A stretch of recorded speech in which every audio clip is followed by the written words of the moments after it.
what is probably my go-to pattern that I use for everything. And it's elusive. It's a pattern that it doesn't sound the same every time. In fact, it never really sounds too similar to itself.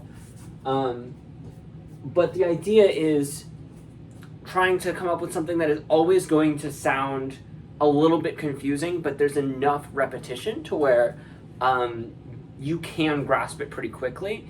And if you're a listener, you're not getting thrown off too much. I use this pattern since my first album. I'm still obsessed with it. I still love it. I use plenty of other patterns as well. But this one in particular has just been the pattern. So in Western music theory, we tend to start with just like a grid, 1, 2, 3, 4, or whatever the time signature is. That's these 4 little dots here. Let's say it's 5 because we are a mathcore band, So, most complex Western music, we're going to break that down into subdivisions, How are you going to spice that up? Like triplets, 16th notes. What are you going to emphasize? And then maybe if you want to be fancy, you have like a pattern that starts on an offbeat, does its little thing, and then maybe you repeat that pattern, but you start before, and then you have a polymeter going, right? This isn't new stuff. This is like typical Western music, complex stuff. I use it all the time. It sounds awesome. And I wanted to share that because this is not that. This is basically, instead of thinking about a grid like we had there, and then how you are placing things on the grid and how complex you can get with that, instead you're thinking about phrases, rhythmic phrases. So say, this is my pattern. I'll just show you the example with my pattern, and then I will show you with the song. So for example, you have a pattern A and a pattern B. I will share in this particular example, we have, so that is our main motif. So I'm just gonna write X for that as our main motif. Both of these are gonna start with X, A, and B. But then we have 3 groups of 16th notes for A. And then the second time we are doing it 4 times. This is mathcore, my friends. This is math. This is fun. Isn't this so fun? So here we have an A and a B. So I'll just play quickly. A sounds like this. That's X. And then we got the... So full A would be... And then B, X again. So it's 1, 2, 3, 4. And so there we go. We have an A and a B. Already this is complex. And this in particular is not breaking out of this sort of structure I was previously saying, like that Western music type of thing. Because so that's a really confusing thing, because that's not that doesn't divide into quarter notes. That's eighth notes. So we got a 7 plus a 4, so that'd be 11. So X equals an 11/8 figure. So here we go. This is the complexity. Maybe I should have started with X to break it down, but you hear it, So X is already complex. That's already enough to be a mathcore riff. You could just hammer on that little.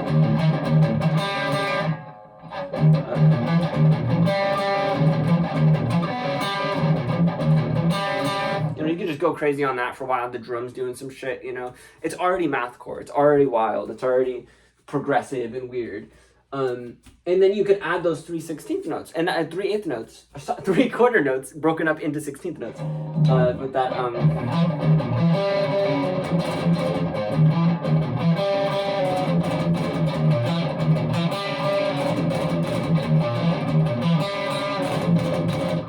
right? And that's probably where I started, But even that is too simple. It's a little too, it keeps going, You're like, where's the switch up, And I could change notes maybe,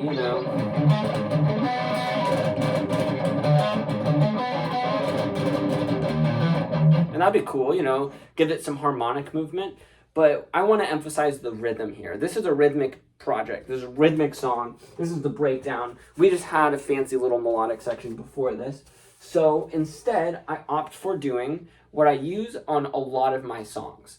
If you listen closely to, I'd say like half of my songs on my main albums, you will hear this motif happen over and over and over again.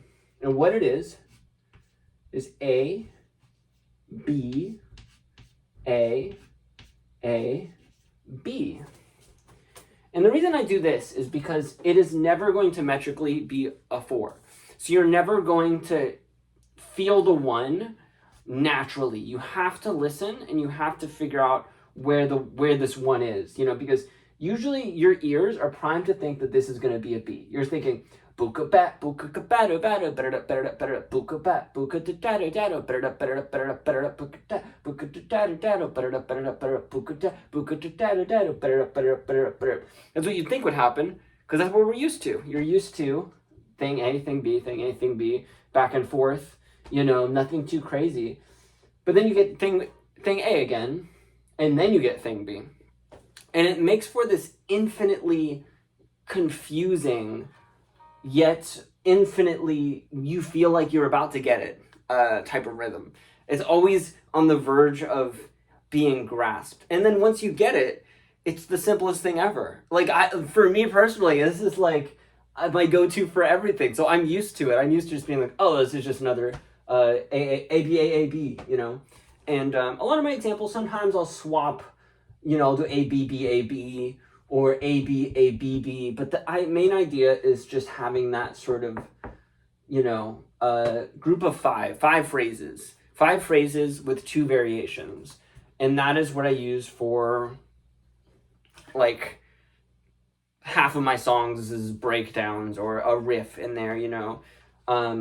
There will be a culling. That song has, when the verse comes in, that is A, B, A, B.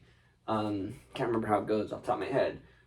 You know, I think the track, Don't Forget to Smile from my first album, opening riff, A, B, A, B.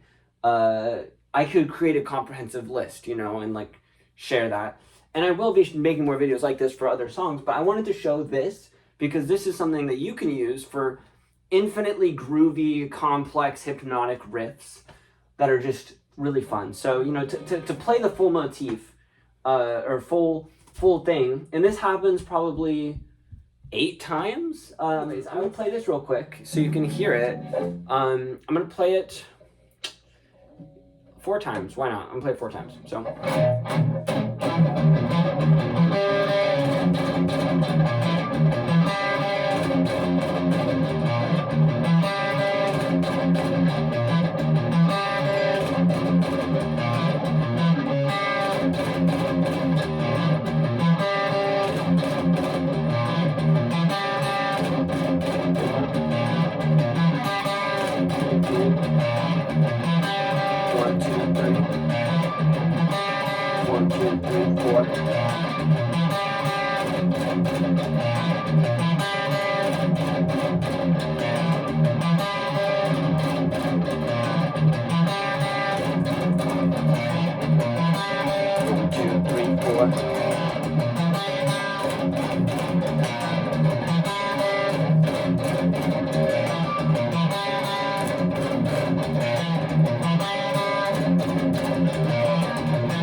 And there you go. That is the 10-minute video of me explaining the breakdown at the end of Big Oil Must Fucking Die.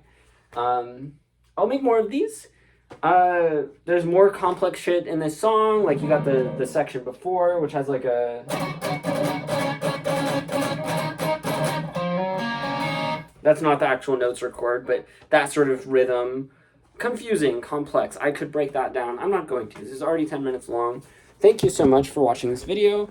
Check out the music video for this song, which is out, which I recorded today as well. As you can see, I'm wearing the outfit. I had a snake encounter while recording the video, which is fun.